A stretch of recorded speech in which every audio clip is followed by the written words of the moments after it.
Conceptually, there is never any need to separate stars and planets. The star is the new planet, and the planet is an ancient star. Stars are planets, planets are stars. They are just different ages. The young ones are hot and bright and very active. The middle-aged ones are gaseous and radiate mostly in the infrared.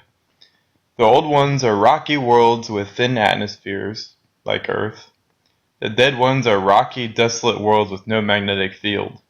That's like Mercury. Obviously, this one's like Jupiter, and this one's like the Sun. My problem is that there was never any need to separate the concept of star from planet. That arose from people thinking that stars were big, hot, and bright, and the cold, dead ones that were rocky were something mutually exclusive. This was never correct. What is correct is the big, hot, and bright ones are young, and the cold, rocky ones are very, very, very old. It's a single continuum. The separation of the two was invented without a need, but only came from appearances. We now know appearances are deceiving. A big reason why these appearances are deceiving is because of the inability of people to consider that events happen inside of deep time. People, we have short lifespans. We're born, live our lives, and die within about 100 years at most.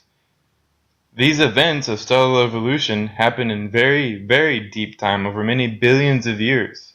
So obviously we're not going to see a star like the sun just become a gas giant and then become a rocky world and then lose its magnetic field within 100 years. This process happens over many billions and billions of years. Deep time is more along the lines of uniformitarianism, not catastrophism as electric universe proponents stress.